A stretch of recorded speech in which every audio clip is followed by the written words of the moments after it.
E aí pessoal, tudo bom? Aqui é o Peter e hoje eu tô aqui pra mais um vídeo.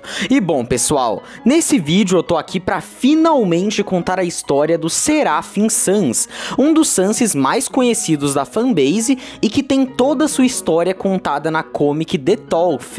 E basicamente essa comic conta, né, qual a trajetória desse personagem, como ele se tornou, o que ele se tornou e por quê, e o que ele fez depois disso, né? Essa é uma comic bem interessante e que eu acho que merece o devido reconhecimento, e exatamente por isso eu gostaria de falar dela aqui pra vocês. Mas bom pessoal, antes disso eu acho que alguém precisa fazer um anúncio. É sério que eu vou ter que fazer isso? Tá bom. E aí galera, como é que vocês estão? Bom, eu tô sendo convidada pelo Void e pelo Peter pra divulgar aqui um servidor bem bacaninha pra vocês. Undertale New Home é pra você aí que não faz nada da vida e quer conhecer novas pessoas e fãs desse jogo que você gosta tanto. Lá tem um povo bem receptivo e animado, além de vários eventos, debates, jogos e muito mais que a staff preparou pra todos vocês. Lá vocês podem conferir as AUs do povo, como Under Sims, Darkness Ashes e o meu lar muito infernal, Royal Tail. Bem, ele tá tendo muitas novidades, assim como tudo no servidor. Então é isso, conto com vocês e bora pro vídeo! Bom, meu povo, é exatamente isso. Então, se vocês estão interessados em conversar comigo, talvez com outros youtubers de Undertale e por aí vai, a gente tá lá, além de ter um povo bem legal. Mas agora vamos, enfim, pra história de The Tolf, ou melhor, do Seraphim Sans, afinal, é lá que a história dele é devidamente contada. Bom, a história basicamente começa quando Sans começa a pensar na possibilidade de acabar com o humano antes mesmo dele conseguir progredir e se tornar mais poderoso. Uma forma de acabar com ele, pegar a alma dele antes mesmo dele conseguir progredir, retornar ou continuar a rota genocida. Ele fala sobre essa possibilidade ainda na sala de julgamento, mas ele ainda não tinha tido coragem de colocar em prática, já tendo tentado 2 vezes, mas em um ponto ele enfim se cansa. E nesse caso, levando em conta, né, que o Sans se lembraria das rotas genocidas, o que sabemos que não é verdade, mas as comics costumam considerar, né, então infelizmente vamos supor que ele se lembra. Ele basicamente, no momento que o humano ele acaba cruzando, né, a porta das ruínas para Snowdin, o Sans consegue matá-lo e pegar a sua alma. Só que a gente sabe o fator da alma de Frisk, principalmente, que a alma, toda vez que ela perde, né, toda vez que ela é derrotada, ela se quebra pouco tempo depois, o que inclusive em teorias até é dito que é só algo que acontece com a alma de Frisk, não com as outras. Contudo, nesse caso, o Sans ele consegue derrotar o humano e pegar a alma dele. Com essa alma em mãos, agora o Sans tinha quebrado a sua promessa de proteger o humano. Esse é literalmente, acho que o maior ponto que fez ele não ter feito isso antes. Essa quebra do código moral dele. Só que contudo, agora era tarde demais pra voltar atrás. E ele não poderia mais tirar essa alma do próprio moletom ou de dentro de si mesmo, porque se ele fizesse isso, a alma poderia quebrar e o humano poderia retornar, basicamente, né? Porque quando a alma se quebra, o humano consegue retornar através do seu último save e continuar toda a rota genocida. Então essa era uma chance única. Nesse caso, o Sans vai até o Asgore e comenta sobre ter pego a alma. E o Asgore decide, nesse caso, mostrar as outras almas pro Sans, que se localizam na barreira. Só que ele diz algo que realmente é um pouco verdade. Ele diz que apesar de agora eles terem, na teoria, as 7 almas, o Asgore não quer isso. Na verdade, ele nunca quis isso de verdade. Ele, na verdade, só falava que eles caçariam os humanos pra dar esperança pro seu povo, mas nem ele queria sair do subsolo, ele já estava acostumado com ficar lá. Se ele quisesse mesmo, ele poderia ter matado só um humano, cruzado a barreira e matado outros 6, como o Asriel tentou fazer, mas não conseguiu. Mas não era o caso. E ele diz que basicamente nesse caso, eles ainda queriam ficar no subterrâneo.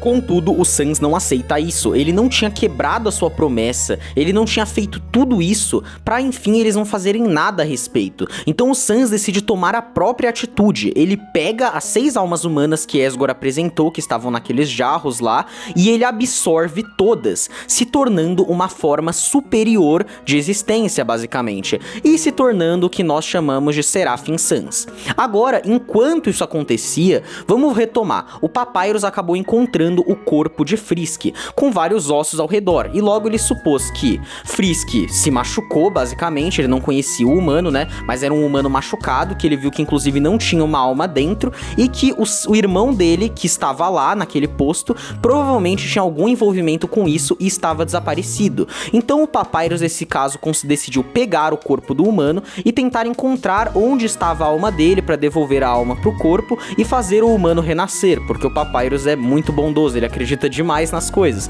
Enquanto isso, ele tentaria achar o Sans e o que poderia ter acontecido com ele e qual seria o envolvimento dele nisso. Ele acaba encontrando a Undyne e basicamente a Undyne percebe o que podia estar acontecendo e decide ajudar o Papyrus a ir até o Sans, né, até o humano, e encontrar as respostas por trás disso. Eles tentam falar com a Alphys e a Alphys diz que o Sans já saiu de toda a visão que as câmeras pegam, ou seja, a partir desse ponto o Sans provavelmente estava na sala do rei, e eles decidem ir exatamente lá.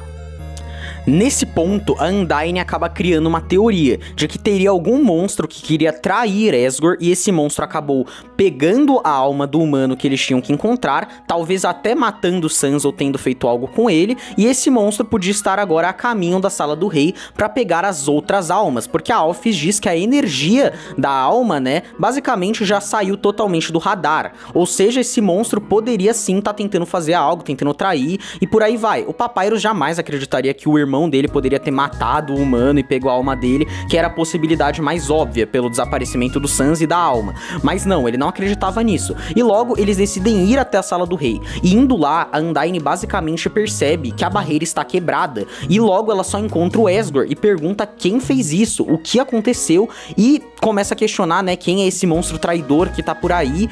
E não, ela descobre que o monstro não matou o Sans e pegou a alma para trair o Asgore. Na verdade, esse monstro é o próprio Sans, e ela encontra o Sans já na sua forma superior, um deus, como o que foi Asriel Dreemurr.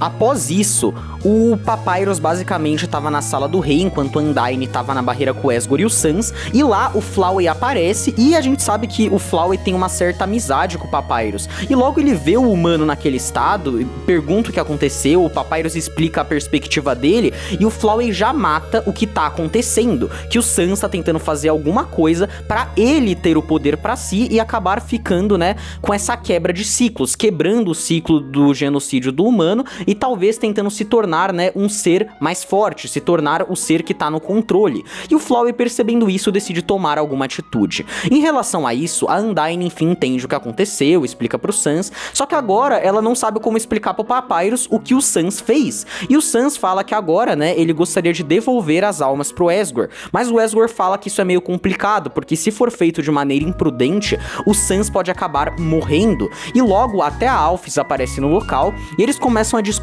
sobre como tirar essas almas do Sans, e tá todo mundo meio que julgando o Sans por ter feito essa decisão de forma tão imprudente, sem nem pensar direito nas consequências, e a Alphys começa a pensar sobre talvez usar o extrator de determinação. E logo, dessa forma, ela tiraria as almas do Sans. Só que sem conseguir discutir muito, a Toriel aparece, porque o Flowey acabou chamando ela pra lá, pra ela ficar puta com o Sans, porque ela descobriu, né, o Flowey contou que o Sans matou o humano e fez isso tudo que ele fez, e dessa forma, né, o Flowey fez isso pra Toriel ficar brava com o Sans, tentar atacá-lo, e o Sans ficar com peso na consciência pra talvez tentar voltar atrás. Logo, a Toriel vai atacando o Sans, mas ele não vai fazendo nada, ele vai poupando ela. E a luta vai se desenrolando até o Papyrus finalmente decidir chegar lá, e ele usa os ossos azuis pra paralisar a Toriel e ela não poder se mexer. E logo ele encontra o Sans e ele não entende o que tá acontecendo. Enfim, ele compreende o que aconteceu, que o Sans matou o humano pra pegar a alma dele, pegar as outras almas e quebrar a barreira. E também ele entende que nesse caso, o humano que tava lá morto e sem alma não poderia voltar, e a alma dele não poderia ser devolvida. E logo ele fica meio que em negação, porque ele sabe que o irmão dele não faria isso, não normalmente, mas ele ainda continua de certa forma acreditando no irmão dele. Depois disso, todo mundo começa a debater o que vai fazer com o Sans, se vai deixar ele viver em sociedade ou se vão isolar ele até ele perder as almas de dentro de si, já que a Alphys tem o plano, né, de extrair a determinação das almas, deixando mais fácil retirá-las do Sans sem ele morrer. Então, nesse caso, o Sans fica meio isolado e o Flowey vai questionar ele se ele não vai desistir, principalmente depois do que aconteceu com a Toriel, que ele achou que seria o choque o suficiente pro Sans voltar atrás, mas o Sans fala que ele não vai voltar atrás e que ele tá firme nessa decisão dele. E logo o Flowey pergunta se dentro dessas almas que estão dentro do Sans, uma delas é a de Kara e se Kara se lembra dele. E logo as almas começam a reagir dentro do Sans, demonstrando que tem consciência, especialmente a alma vermelha, que começa a tentar manipular o Sans para ele desistir, para ele voltar atrás, para ele resetar, mas o Sans continua firme na decisão dele. E logo o Papyrus aparece, dizendo que agora ele é um membro da Guarda Real, mas logo a gente percebe que ele só ganhou esse cargo para ganhar a função de proteger o Sans, ou melhor, administrar para ele não fazer nenhuma besteira. E logo o Papyrus diz que o Asgore falou que agora o Sans seria considerado alguém que desapareceu e o Sans assumiria uma nova identidade de WD. E não sou eu, tá? E aí, basicamente, eles iriam contar a mentira de que esse era um primo do Papyrus que foi visitar eles e que o Sans estaria tirando umas férias pros monstros não estranharem, né, que o Sans tá diferente e acharem que é outra pessoa.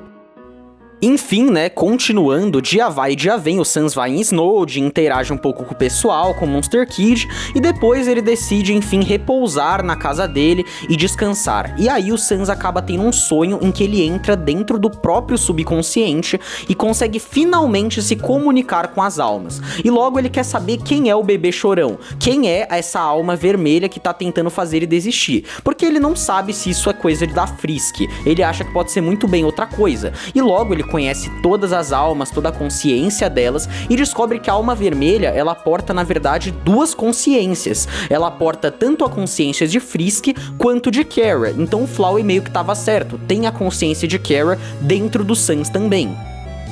Nesse caso, o Sans pergunta qual dos dois é o culpado por tudo isso, porque Frisk, na verdade, estava até elogiando o Sans, fazendo uma boa impressão do Sans pras almas, então não parecia que Frisk era um grande ser maligno, e parecia muito mais fácil acreditar que era culpa de Kara. E logo o debate vai, debate vem, o Sans descobre, através das duas, que basicamente a culpa não é nem de Frisk e nem de Kara. Na verdade, essa alma que elas têm é controlada por algo maior, pelo jogador, e nesse caso é a consciência do jogador que acaba fazendo tudo isso acontecer, que acaba tomando essas decisões e por aí vai. Então o Sans basicamente percebe que ele roubou uma alma que já tinha sido roubada pelo jogador para fazer tudo o que ele quer. E na verdade, então, nesse caso, desde que o Sans ele pegou essa alma para si, o jogador tá em uma eterna tela de game over, só esperando meio que a alma ser quebrada, né, ou devolvida para se quebrar, e enfim conseguir retornar pro save dele. Então a culpa não era de nenhuma das duas, e sim do jogador. E o Sans percebe isso. Enquanto isso, tá rolando algumas coisas. A Toriel tá, como sempre, questionando o Asgore se ele tem coração pelo que ele fez com as crianças. A Undyne contou pro Gerson tudo o que aconteceu, né? E o Gerson entendeu e, bom, ela pediu alguns conselhos pra ele. E ele disse pra ela ver, né, o que vai acontecer, etc. Ele tá pronta. E a Alphys tá tentando ver como consertar o extrator de determinação pra conseguir extrair a determinação das almas e conseguir fazer elas saírem do Sans pacificamente.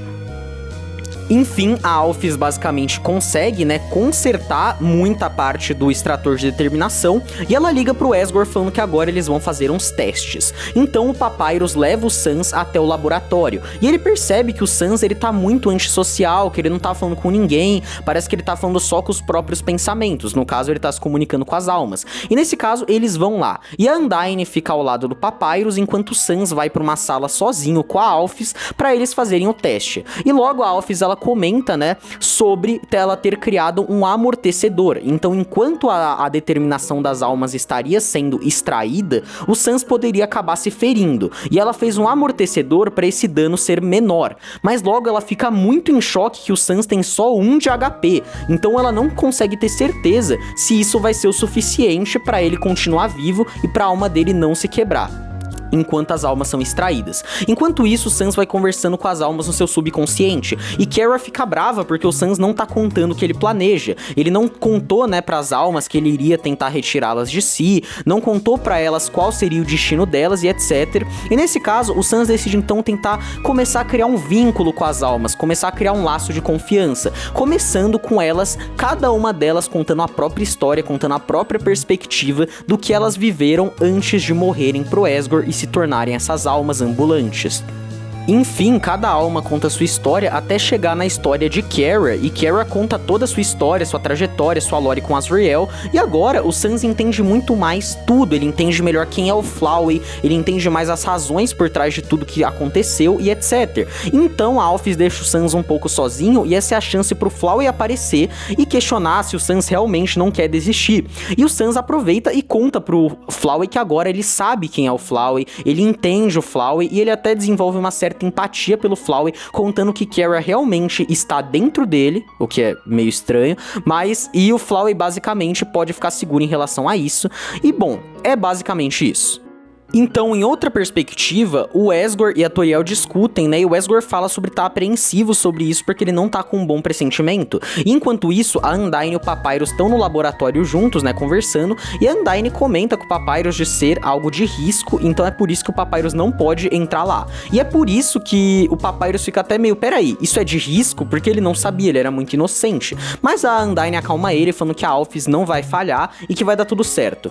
Enfim, a Alphys e o Sans são encaminhados para tal cirurgia de risco, que é o extrator de determinação. Só que antes dela, enfim, começar o processo, o Sans decide conversar com ela. E ele fala para ela sobre que ela não deveria se culpar, porque diferente dele, ela continua fazendo coisas boas, ela virou a cientista real e ela ajuda as pessoas através dos experimentos dela. E lá o Sans até comenta que no passado ele e a Alphys já foram parceiros, só que ele desistiu de tudo depois de, tudo que ele foi descobrindo, e a Alphys continuou. Por isso ela não deveria se colocar pra baixo. Então a Alphys questiona por que então ele decidiu fazer isso, e ele conta toda a história. Ele explica que a teoria que eles tiveram quando eles eram jovens, de que existiam linhas do tempo, não era só uma teoria. Ele conta todo o processo de ciclo das rotas genocidas e por que ele decidiu fazer tudo isso. E ela finalmente entende ele e pergunta por que ele não contou isso antes. Mas logo eles decidem enfim começar o processo de extrair a determinação.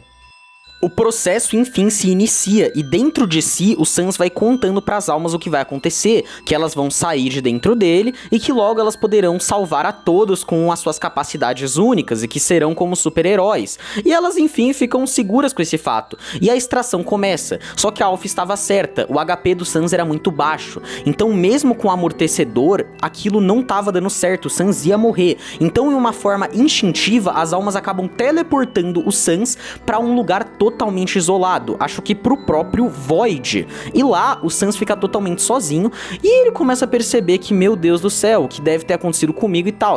Enquanto isso, o pessoal vê que o Sans sumiu enquanto a determinação era extraída, e todo mundo fica totalmente desesperado sobre o que vai acontecer, sobre o Sans ter morrido, sobre ele estar vivo, o que aconteceu. Todo mundo entra em completo desespero, principalmente a Alphys, e o Papyrus fica assustado. Voltando então ao Void, que o Sans foi teleportado, ele começa a se comunicar com as almas, e agora, sozinho, ele decide testar mais das suas capacidades e entender mais o que ele pode fazer, e logo ele descobre que com todo o poder que ele tem agora com as almas, ele consegue mexer nos arquivos de seu mundo. E ele percebe que talvez ele consiga mexer nos arquivos do mundo dele e acabar removendo a autoridade do jogador dali. Ou seja, o Sans começa a perceber que talvez com o seu poder ele consiga tornar o jogador incapaz de jogar o jogo e assim deixar a história seguir o seu curso normal e libertando todos desse ciclo doentio que o jogador cria. Mas antes dele fazer algo, aparece nada mais nada menos que W de Gaster, o meu pai, e ele aparece lá, basicamente, dizendo que o Sans não pode fazer isso, porque se ele tirar a autoridade do jogador daquela linha do tempo, aquela linha do tempo vai desaparecer, ela não vai mais conseguir existir. E por quê?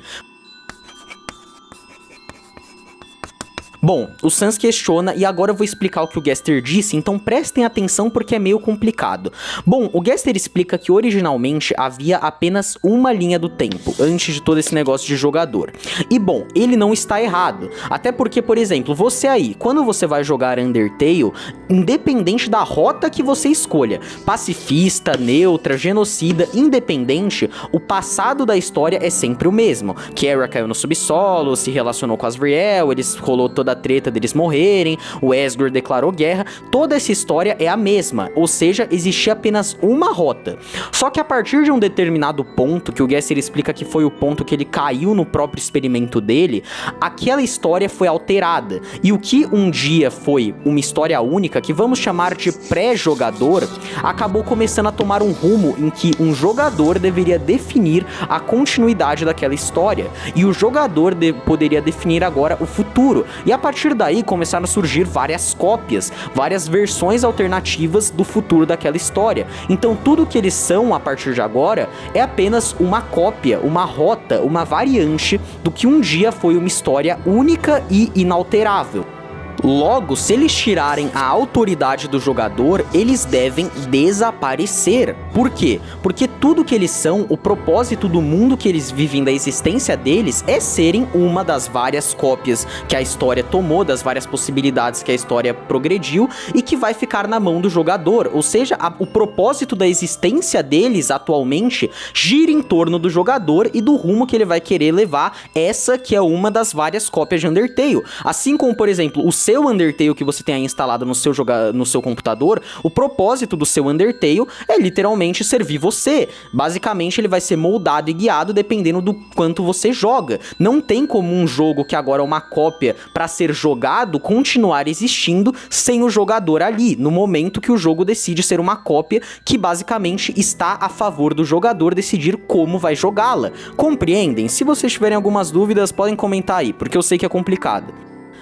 Mas nesse caso, as almas ainda não querem aceitar essa realidade e o Gaster, ele quer pegar as almas do Sans dele, e as almas não querem isso e nem o próprio Sans. Então, uma luta é iniciada, e ao decorrer da luta, o Sans vai cada vez pensando mais sobre realmente o quanto o jogador é importante para a existência daquela cópia que eles vivem, e que a cópia que eles vivem gira exatamente em torno dele. Não à toa que ele consegue até mesmo mudar o nome de Kara. Então ele começa a perceber o quanto realmente o jogador, ele tem autoridade ali, e ele começa a perceber que talvez ele não esteja certo, ele vai perdendo a força de vontade dele. Então nesse caso a Kara fala, beleza, fica aí então e eu me viro. Então a Kara começa a tomar a posse do corpo do Sans. Ela toma a posse e começa a controlar aquele corpo que é o Seraphim Sans. Ela toma a própria consciência dele.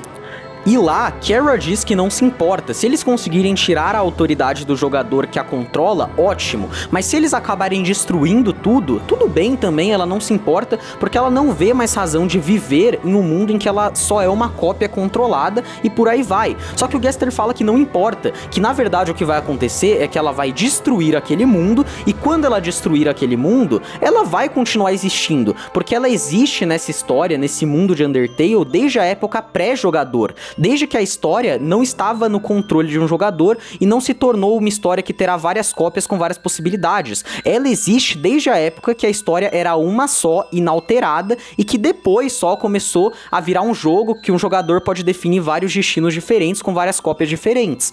Ele diz isso, mas a Kara não se importa e ela diz que então com o poder dela, ela vai reescrever essa história para ela conseguir apagar a própria existência e descansar em paz, caso ela realmente acabe destruindo tudo.